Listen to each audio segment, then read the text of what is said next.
The clatter of porcelain on steel was the metronome of Clara Ross's life.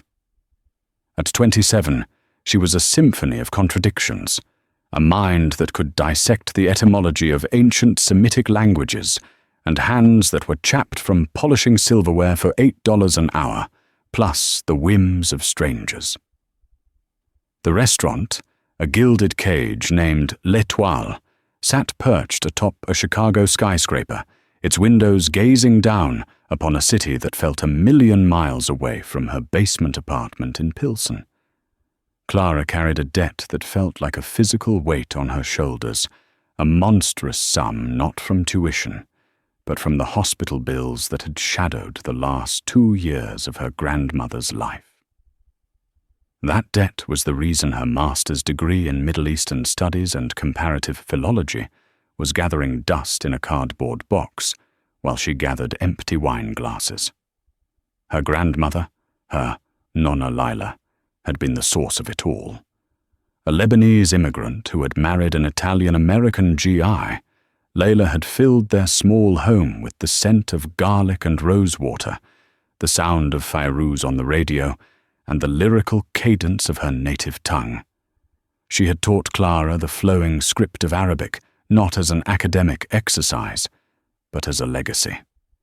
"It is the language of poets and mathematicians, my Clara," she would say, her fingers tracing the calligraphy. "It is music. Never forget the music in it." Clara hadn't. That music was the only inheritance she had left. "Rossi, table 12 is the Finch party. Don't breathe on them. Don't look at them. Just anticipate," hissed Gregory, the restaurant's manager. He was a man whose spine seemed to be made of gelatin, firm only when facing downwards in the chain of command. "Alistair Finch. The Alistair Finch. This is a $1 billion table, so for God's sake, don't trip." The name sent a ripple of nervous energy through the staff. Alistair Finch wasn't just old money. He was a predator who created new money by feasting on the old. His firm, Finch Capital Acquisitions, was known for buying struggling legacy companies, gutting them for parts, and selling the scraps. He was called the Mortician in the financial press. He was also notoriously, legendarily difficult. Clara's friend, Maria, a fellow waitress with the weary eyes of a long-distance runner, caught her arm as she passed the service station. "Be careful," Maria whispered. "Last time he was here, he sent his lobster bisque back because he said the swirling cream was asymmetrically offensive." Gregory almost fired the chef. "Asymmetrically offensive?" Clara muttered, adjusting the starched white apron over her black dress. It was the kind of absurd complaint that only limitless wealth could invent. "Just be a ghost," Maria advised. "A silent, efficient, symmetrical ghost." Clara took a steadying breath. She had spent the last hour observing the patrons, a habit born of academic training and professional necessity. She'd noticed the subtle shift in posture of the woman at table 7 when her husband mentioned his golf trip, the way the man at table 9, a local real estate developer, kept touching his phone, his thumb swiping anxiously. She saw the world in tells, in subtext, in the unspoken languages of the body. It was a skill honed by years of translating not just words, but the culture and intent behind them. Now, her primary objective was to become invisible. She picked up the heavy silver water pitcher, its surface beaded with condensation, and pushed through the frosted glass door into the private dining room reserved for Finch. The room was a cocoon of silence and dark wood. 3 men sat at a large circular table. One was older, with a harried but kind face. Another was a younger, sharp-suited lawyer type. And then there was Alistair Finch. He was younger than she expected, perhaps late 30s, with a severe, handsome face that looked like it had been carved from granite and impatience. His dark hair was meticulously styled, and his grey eyes were cold, analytical, and utterly dismissive of his surroundings. He wasn't looking at his companions. He was staring at a small, intricately painted ceramic vase in the center of the table, his expression one of profound irritation. He radiated an aura of controlled violence, as if the very act of sitting still was a personal affront. "Water, gentlemen?" Clara asked, her voice a practiced, neutral murmur. Finch didn't acknowledge her existence. He gestured impatiently at the vase. "Arthur, I appreciate the sentiment, but must we have this clutter? We're trying to close a multi-billion-dollar acquisition, not audition for an antique roadshow." The older man, Arthur, flushed. "It's a gift, Alistair, a 17th-century Iznik piece from the Ottoman Empire, a gesture of goodwill for our potential partners." "Goodwill doesn't show up on a balance sheet," Finch retorted, his voice like the snap of a whip. "Move it." Clara, caught in the crossfire, saw her path to Finch's water glass was now blocked by the priceless antique. Gregory's warning about tripping echoed in her ears. She moved with the silent grace of long practice, her body a study in economy of motion. She filled the lawyer's glass, then Arthur's. As she reached for Finch's glass, her sleeve, just for a fraction of a second, brushed against the Iznik vase. It wobbled. The world slowed down. The vase, a swirl of cobalt blue and turquoise, tilted on its base. The men gasped. Finch's eyes, which had been fixed on his phone, shot up, locking onto the vase with the intensity of a hawk spotting its prey. Clara's hand darted out, her fingers instinctively catching the ceramic lip before it could topple. She righted it with a soft, near-silent click. Not a drop of water was spilled. Nothing was broken. But a line had been crossed. The silence in the room was absolute, broken only by the frantic thumping of Clara's own heart. Alistair Finch, slowly, deliberately, lowered his gaze from the vase to her hand, then up her arm to her face. His eyes weren't angry. They were filled with a pure, unadulterated contempt that was somehow far more violating. It was the look one gives an insect discovered on a pristine tablecloth. He didn't raise his voice. He didn't have to. He leaned toward Arthur, his associate, and the words he spoke were not in English. They were in a fluid, biting Levantine Arabic, the dialect of the Beirut marketplaces and boardrooms, a dialect Layla had spoken with fire and wit. "Hathihi al-Fallaha al-Miskina," he began, his voice laced with venomous disdain. "This wretched peasant girl." The words struck Clara with the force of a physical blow. He continued, confident in his linguistic privacy. "Takad anaha, talamus al-turath, wahiya la tafham shay'an." She thinks she can touch history when she understands nothing. He smirked, a cruel twist of his lips. "Anzur ilayha, min al-muhtamal, an tadunanna, hadha, min matjar al-hadaya." Look at her. She probably thinks this is from the gift shop. It's what happens when you let the help get too close to nice things. Arthur looked deeply uncomfortable, shifting in his seat. The young lawyer stared at his plate. They were accessories to the humiliation, their silence a form of consent. And in that moment, something inside Clara Rossi, something that had been dormant under the weight of debt and exhaustion, broke free. It was not just the insult. It was the casual cruelty, the weaponization of her grandmother's beautiful language to strip her of her humanity. It was the bitter, crushing irony of being called an ignorant peasant in the very dialect she had used to read bedtime stories to her dying nonna. She had written a 50-page paper on the socio-linguistic nuances of urban Lebanese dialects, the precise cadence he was now using to mock her. Gregory's voice screamed in her head. "Be a ghost!" Maria's voice pleaded. "Don't trip!" But Nonna Layla's voice was the one she heard, a warm whisper from the past. "It is music, my Clara. Sometimes you must make them listen. The fear evaporated, replaced by a glacial calm. She straightened her spine. Her hands, which had been trembling, were now perfectly still. She did not look at Gregory, who had just appeared at the door, his face a mask of terror. She looked directly at Alistair Finch, and she replied. She spoke in the same flawless, urban Levantine Arabic, her accent not academic, but native, imbued with the warmth and iron of the Beirut mountains where her grandmother was born. Her voice was not loud, but it cut through the room's thick tension like a shard of glass.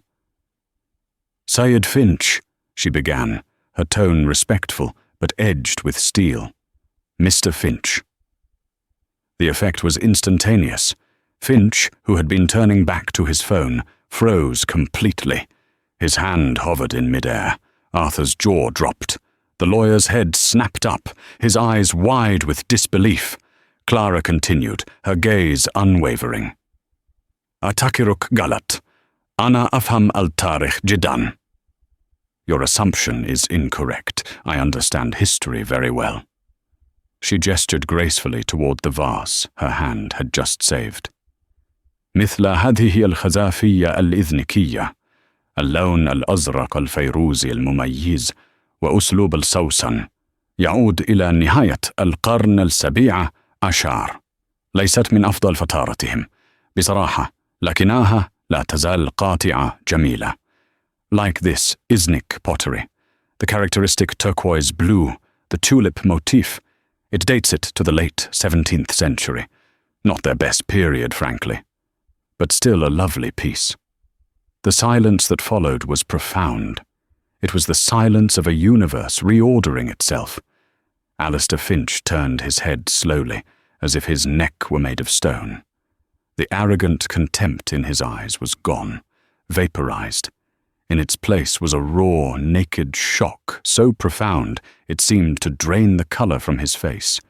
He stared at her, as if she had just sprouted wings and breathed fire.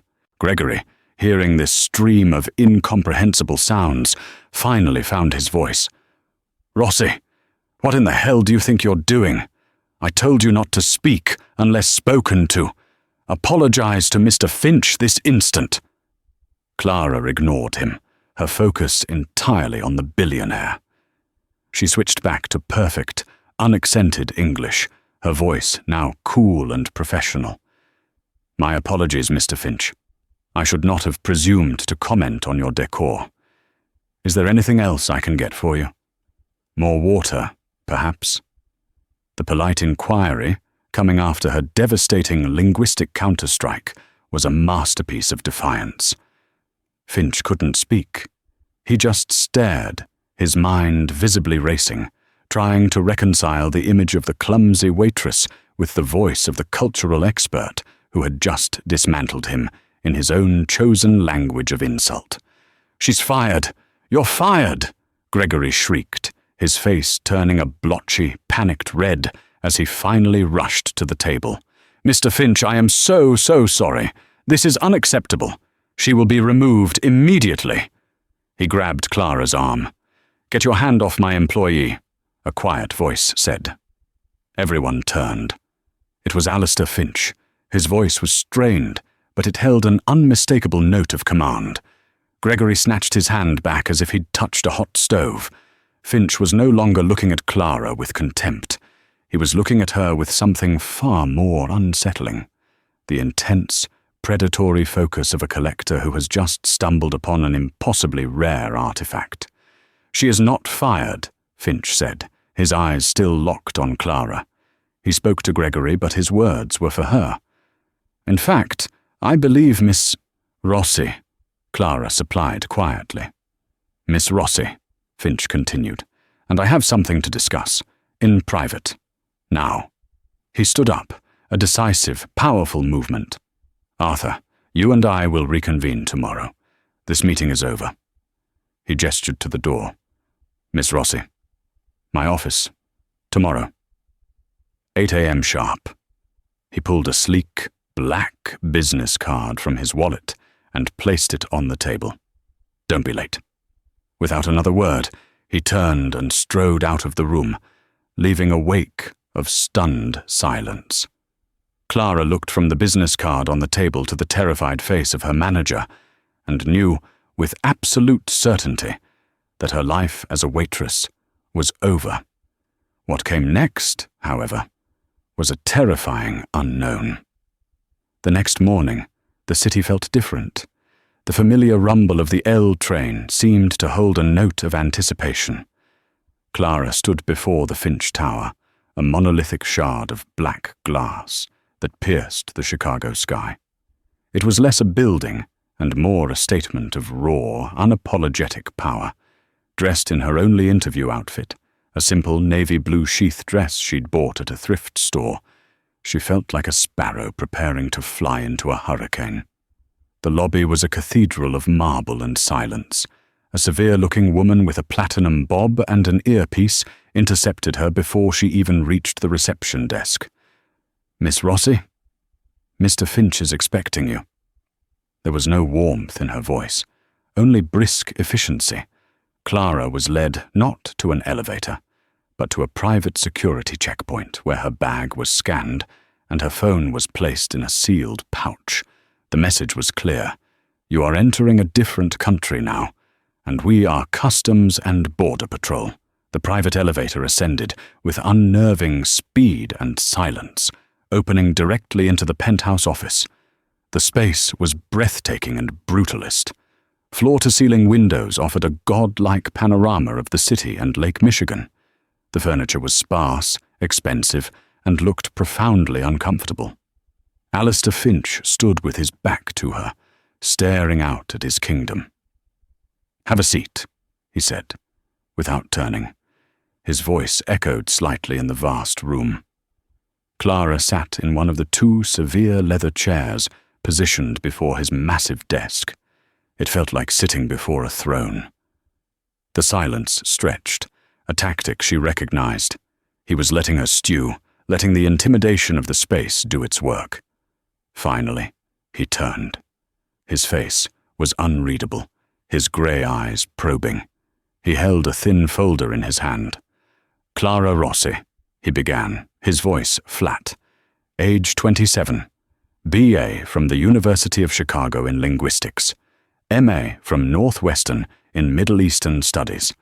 Thesis, Code Switching and Economic Influence in Modern Levantine. Arabic Dialects.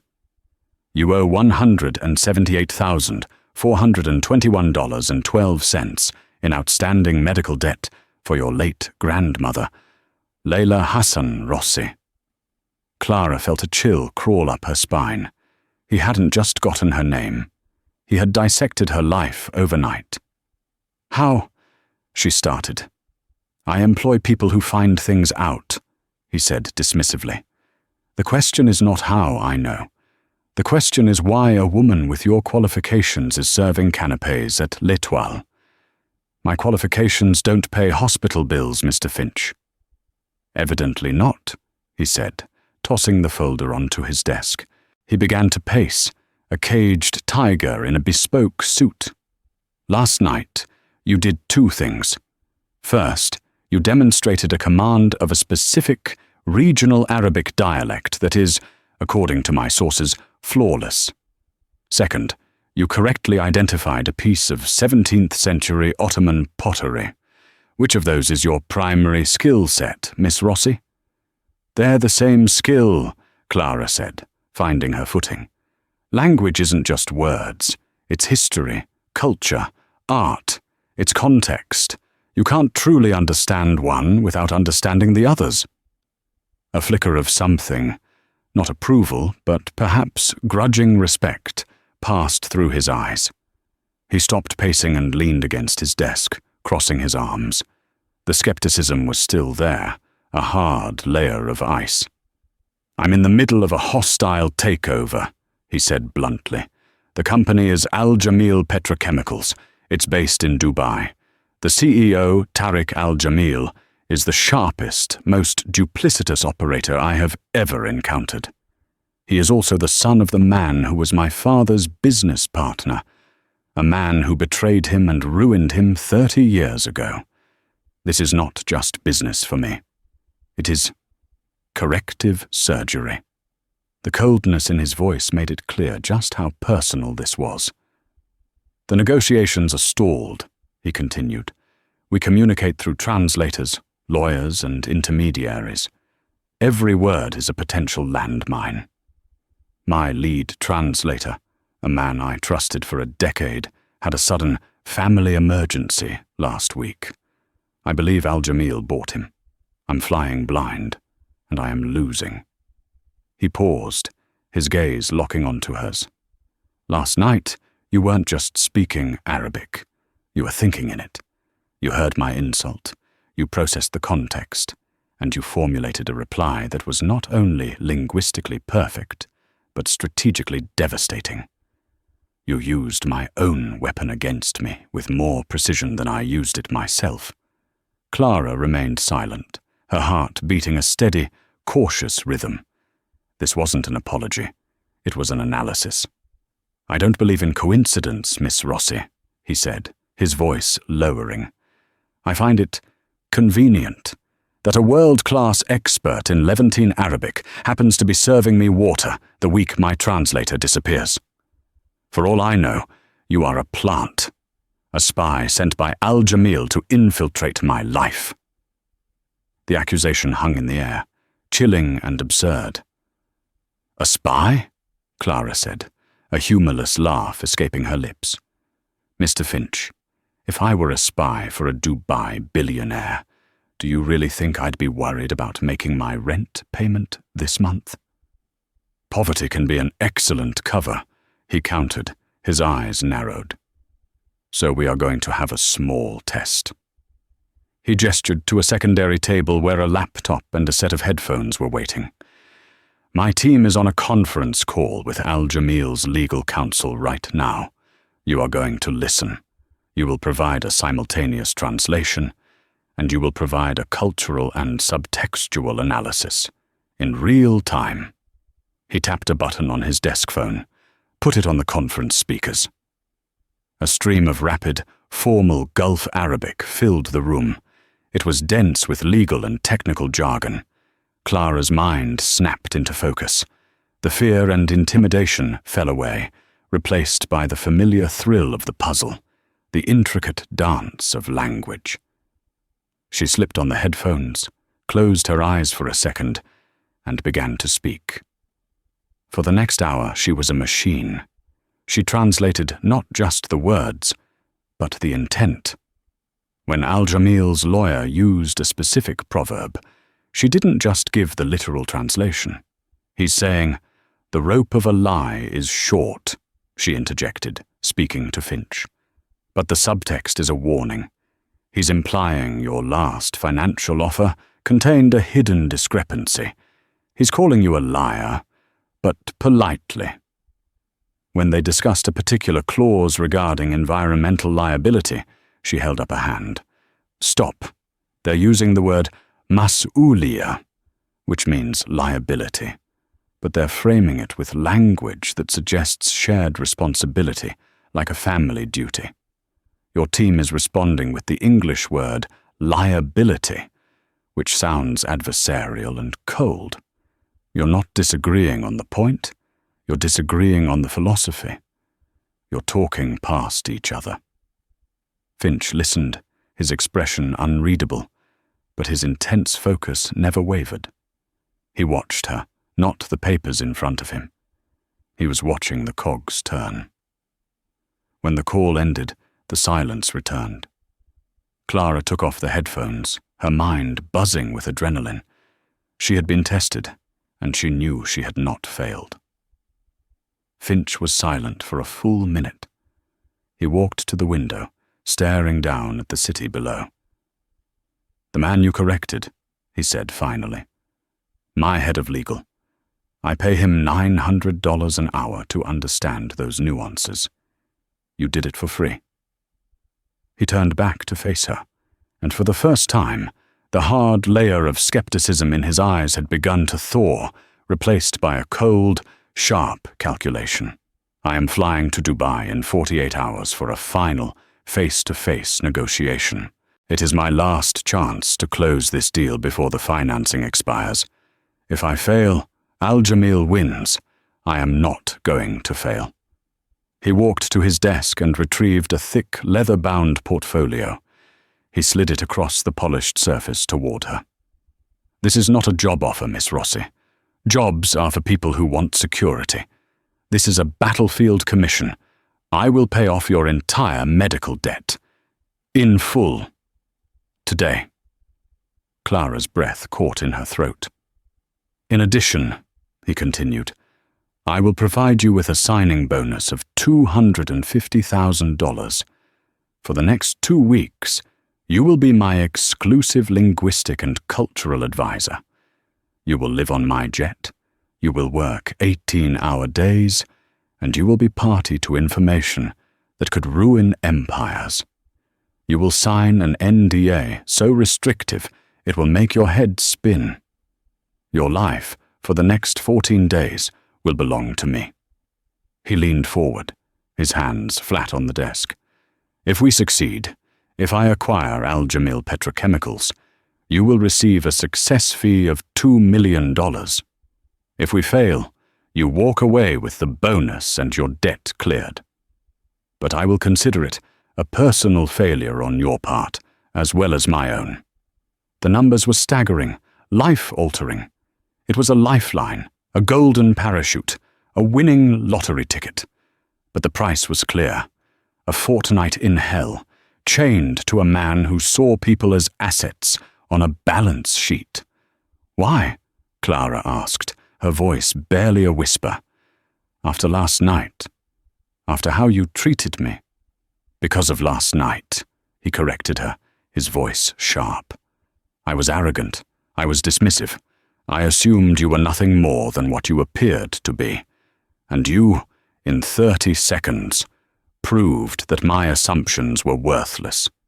You demonstrated poise under fire and the ability to turn an attack into an advantage. I don't need a sycophant, Miss Rossi. I have a building full of them. I need a weapon. And you are the sharpest one I've seen in a very long time. I don't care if you like me. I need you to make sure I win. She thought of the years of struggle, of watering down soup to make it last, of the constant, gnawing anxiety of the debt collector's calls. She thought of her grandmother's belief in her, of the music of a language that had been both her comfort and her burden. This was her chance, not just to be free, but to prove what she was worth, on a stage she could never have imagined. I have one condition, she said, her voice gaining strength. Finch raised a single eyebrow. In that room, my word on language and culture is absolute.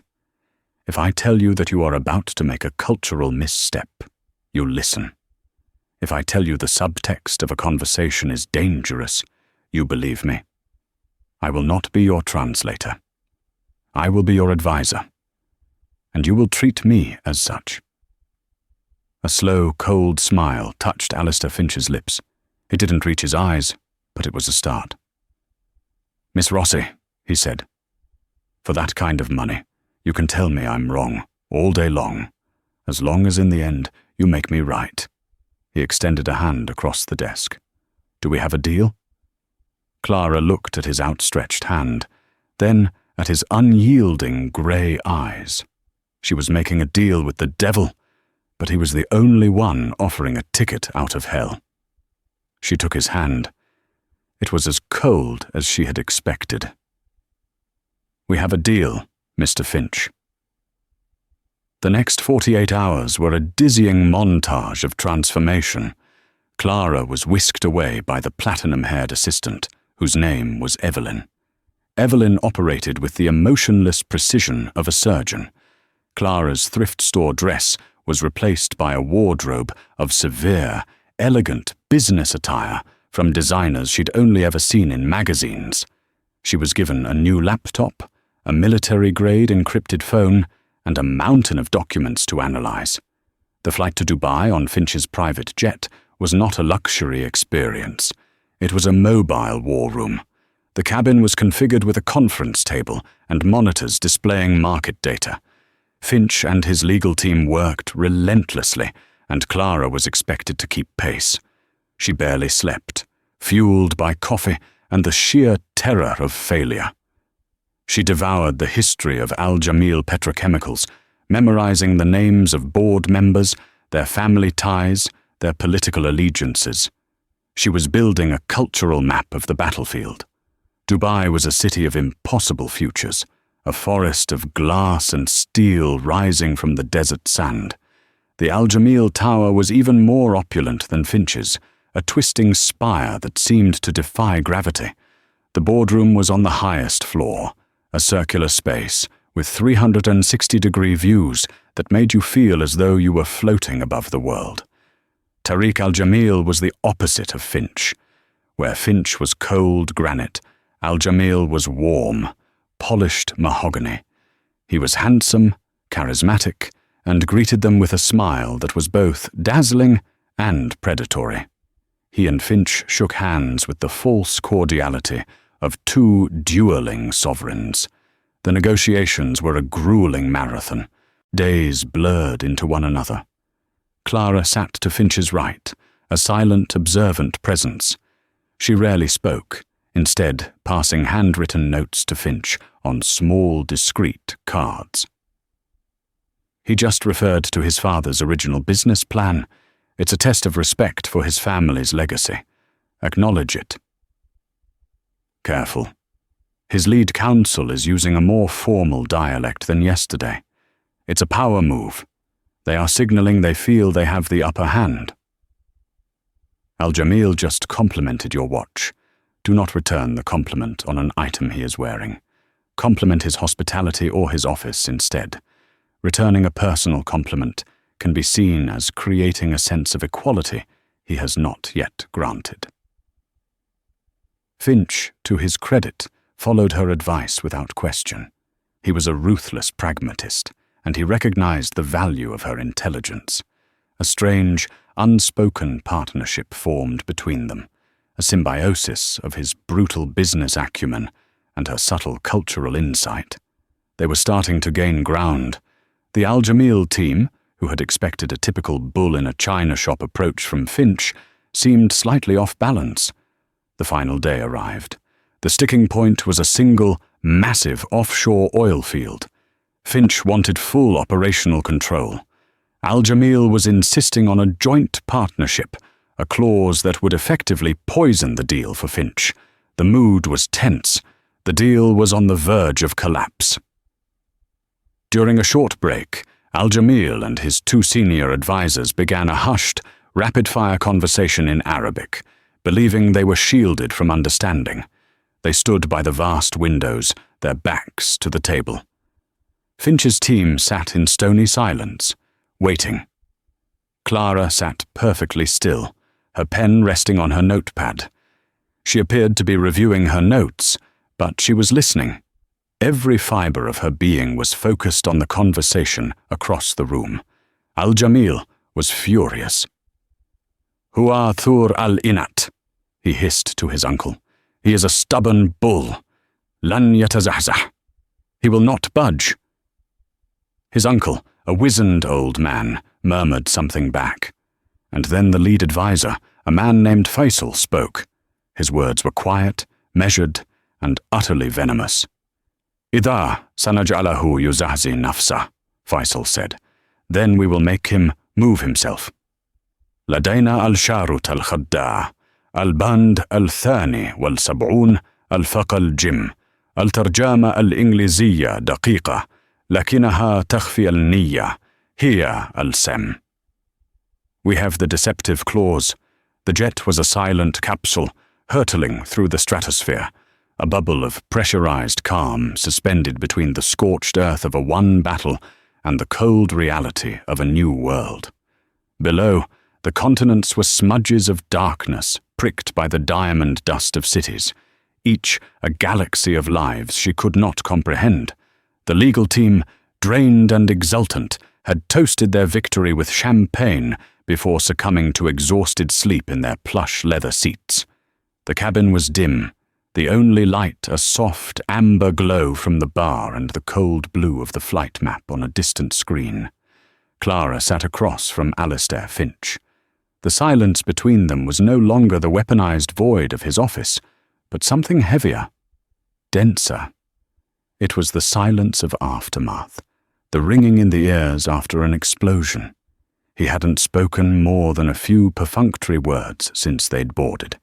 He held a glass of what looked like whiskey, the amber liquid catching the light. But he hadn't taken a sip. He was simply watching her, his grey eyes unreadable, his focus as intense and unnerving as it had been in that first meeting. But the contempt was gone. The predatory assessment was gone. In its place was something she couldn't name, a raw curiosity that felt more invasive than his scorn ever had. She felt the adrenaline of the boardroom finally begin to recede, leaving behind a profound, bone-deep weariness and a strange, hollow ache. The victory didn't feel like a triumph. It felt like a detonation. She had taken her grandmother's legacy, the music of a language meant for poetry, for lullabies, for bargaining over the price of figs in a sun-drenched market, and she had fashioned it into a weapon of corporate warfare. She had won, but she felt a phantom guilt, as if she had used a beautiful, handcrafted violin to smash a window. "The case you cited," Finch said, his voice quiet, barely disturbing the cabin's hum. Dubai Maritime versus Rasgas, 2014. It was real. It wasn't a question. It was a statement of fact, an acknowledgement of his own due diligence. His people had likely confirmed it before their car had even left the Al Jamil Tower. "Yes," Clara replied, her own voice husky. It was a landmark ruling on the legal interpretation of Otashawuhat in industrial contracts. Faisal would have been a junior counsel on a similar case a few years later. I gambled that the precedent would be seared into his memory. It's the kind of traumatic legal scarring one doesn't forget. "You didn't gamble," Finch corrected her, a trace of something like awe in his tone. "You calculated. You researched their legal team, cross-referenced their career histories with Emirati case law, and constructed a trap from the same material they used for theirs. You didn't just defuse their bomb. You used its own components to build a missile and fire it back at them." He finally took a sip of his scotch, his eyes never leaving her face.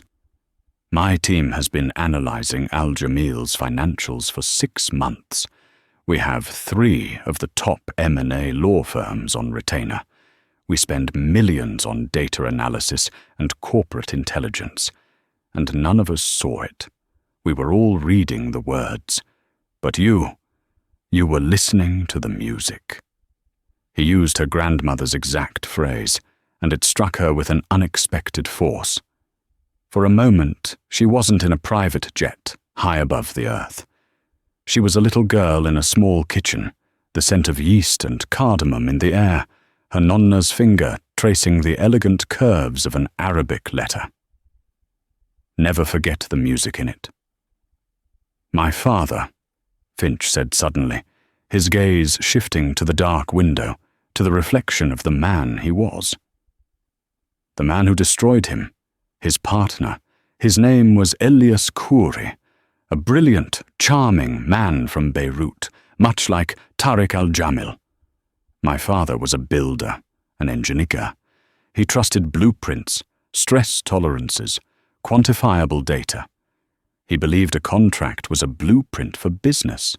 Elias, he believed a contract was a story. And he was the better storyteller.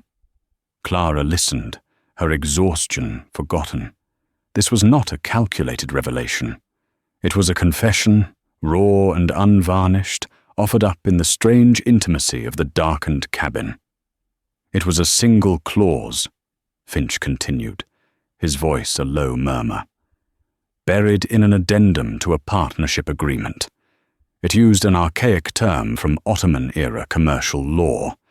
The English translation was perfectly adequate, just as ours was today. It spoke of contingent liabilities. But in the original text, the term had a secondary, legal meaning that encompassed personal guarantees from all named partners. My father signed it. A year later, when Corey's side deals went bankrupt, the creditors didn't just take the company. They took everything. Our house, my mother's jewelry, my college fund. They took his name. It wasn't the money he lost that broke him. It was the syntax. He was destroyed by a footnote. He fell silent, swirling the whiskey in his glass. The ice cubes clinked, a tiny lonely sound. I spent my life vowing that I would never be my father. I would be the man who read the footnotes, the man who understood the syntax. I learned the languages, the laws, the customs. I built an empire on the principle of never, ever being the fool at the table. And today, he looked at her, his eyes stripped of all artifice. I was him. I was my father. Staring at the blueprint, completely deaf to the story being told, until you heard it for me. The confession hung between them, a bridge built of shared trauma and linguistic precision. He had not just offered her a glimpse into his past, he had handed her the key to his entire psychology, his ruthlessness, his obsession with control, his weaponization of language. It was all a defense mechanism, an armored wall built around the memory of a devastating footnote.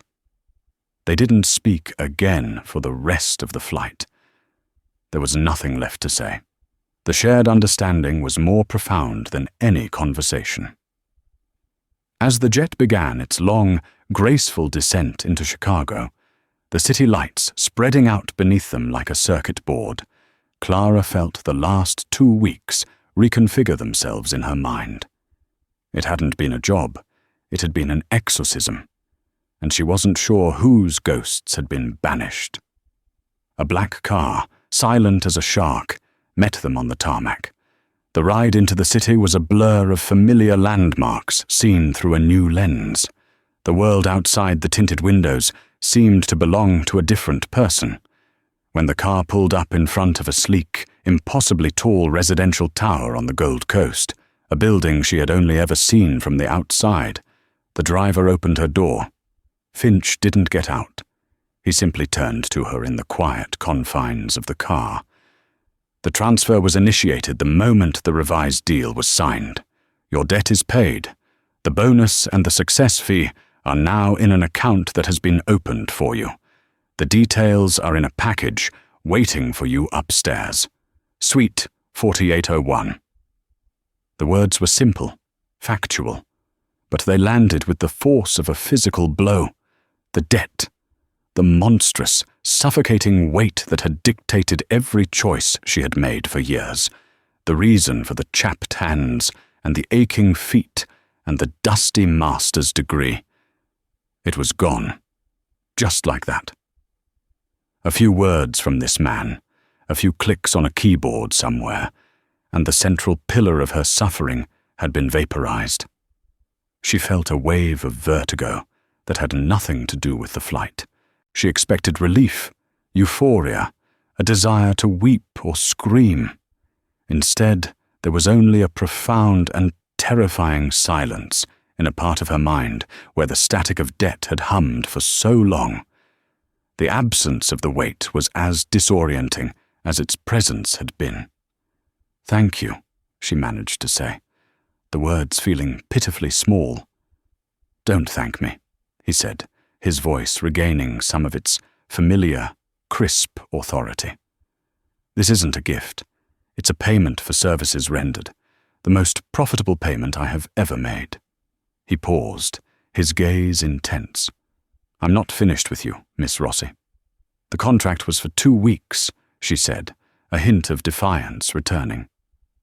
"The contract was an audition," he countered. "And you have passed more spectacularly than any candidate I have ever seen. Go upstairs.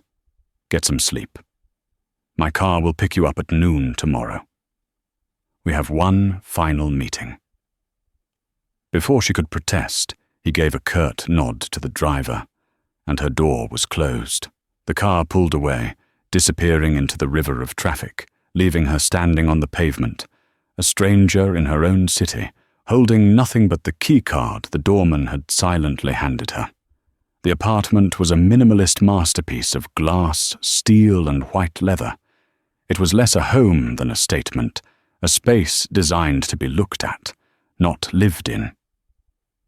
The floor-to-ceiling windows offered a panoramic view of the city that was both breathtaking and alienating. On a glass table sat a thick leather portfolio. Inside, she found bank statements with numbers that seemed to have too many zeros, a deed for the apartment, and a new employment contract. She didn't read it. She walked to the window and stared out at the city. She saw the distant glow of Pilsen, where her cramped basement apartment was waiting for a person who no longer existed. She saw the spire of the tower where L'Etoile glittered, a place where just 2 weeks ago she had been a ghost, a silent functionary. She had been invisible. Now she felt terrifyingly visible, as if she were standing on a stage with a single blinding spotlight on her. The next day, the car took her not to the Finch Tower, but to a small, private airfield on the outskirts of the city. Finch was waiting for her beside a helicopter. "A change of scenery is in order," was all he said by way of explanation. They flew north, the city shrinking behind them, replaced by the green quilt of the suburbs, and then the dense forests of the exurbs. They landed in a clearing next to a sprawling, modern house of glass and cedar built into the side of a bluff overlooking Lake Michigan. It was his home. The brutalist armor of his office was gone, replaced by a surprising warmth. Bookshelves overflowed with books, not just on finance, but on history, philosophy, and poetry. A well-worn chess set sat by a fireplace. This was the man behind the machine. He led her to a library with a window that seemed to swallow the entire lake. He didn't offer her a seat. He simply stood before her, the full weight of his proposition held in his posture. "I am creating a new role at Finch Capital," he said, his voice devoid of its usual boardroom aggression. It was calm, measured, absolute. "It is not a division. It is a department of one. The title will be Partner, Office of the Chairman. You will report only to me. You will have unlimited resources and unrestricted access to every piece of intelligence the firm gathers. Your mandate will be to analyze the non-quantifiable, the cultural undercurrents, the historical precedents, the linguistic traps, the human element. You will be the firm's official interpreter of the world's stories."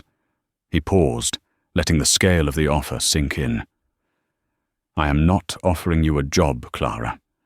I am offering you a seat at the center of my world. I don't need you as a weapon I can deploy. I need you as a lens through which I can see. I am colorblind in a world of infinite shades, and you can see the entire spectrum." Clara felt her heart hammering against her ribs. This was more than a partnership. This was an abdication of a part of his own sovereignty. He was admitting a fundamental blindness and asking her to be his eyes. It was the most vulnerable, and therefore the most dangerous, offer he could possibly make. She thought of her old life, the quiet dignity of her academic pursuits, the simple camaraderie with Maria in the restaurant kitchen. This offer was a door to a world of unimaginable power, but she knew it was a one-way door. The woman who walked through it could never go back. "Why?" she asked, her voice steady. "You could hire a dozen PhDs, a team of ex-CIA analysts. Why me?" "Because they would give me data," he said instantly. "You give me meaning, because they would be employees. and I need a partner who is not afraid to tell me that my assumptions are incorrect. You have already proven you are willing to do that." A faint ghost of a smile touched his lips. "And because you are the only person I have ever met who understands the devastating power of a footnote." She looked at him, at this brilliant, damaged man who saw the world as a contract to be negotiated, and she saw the shape of her future. She could spend her life analyzing dead languages, or she could use her gift on the living, on a stage where the stakes were entire economies, the fates of thousands of people. She could be a scholar, or she could be a queen. "I accept," she said. The words felt momentous, like the final syllable of an incantation. "But I have a condition, a non-negotiable term." Finch inclined his head, expecting it. "Name it."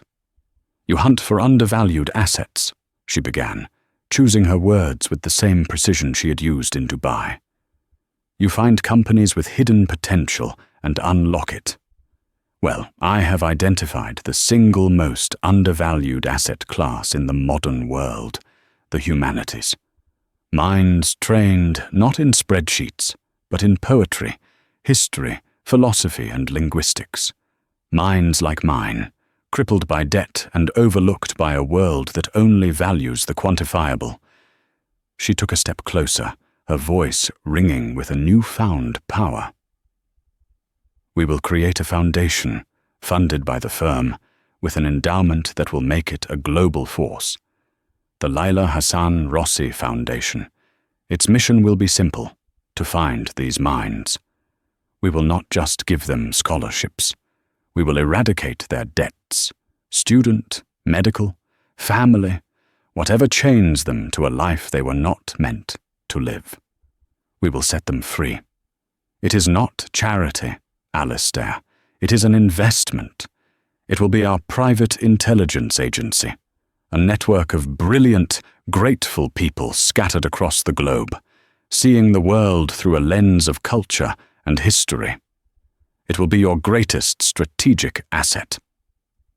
She had taken her personal desire and framed it in his language: asset, investment, strategy. Alistair Finch was silent for a long time, his eyes searching hers. He was not looking at a former waitress. He was looking at his equal. He saw not a request for a charitable donation, but a masterful strategic move that was both deeply personal and ruthlessly pragmatic. He saw a general. He extended his hand. "Welcome to the firm, partner," he said. Clara took his hand. It was firm, and for the first time, it was warm. Later that evening, back in the silent, glass-walled apartment, she stood by the window, watching the city breathe below. A notification lit up her phone, a confirmation of the Foundation's initial endowment, a sum so vast it seemed fictional. She felt the ghost of her grandmother's presence, not with guilt this time, but with a sense of profound, startling clarity. The music was not meant to be kept under glass in a museum. It was meant to be played, to be amplified, to change the shape of the room. She looked down at her own hands, the hands that had polished silver and caught a falling vase. They were no longer the hands of a servant, nor of a scholar. They were the hands of a woman who had learned the language of power and was about to compose her own masterpiece. The silence in her soul was no longer an absence of fear. It was the quiet before the symphony begins.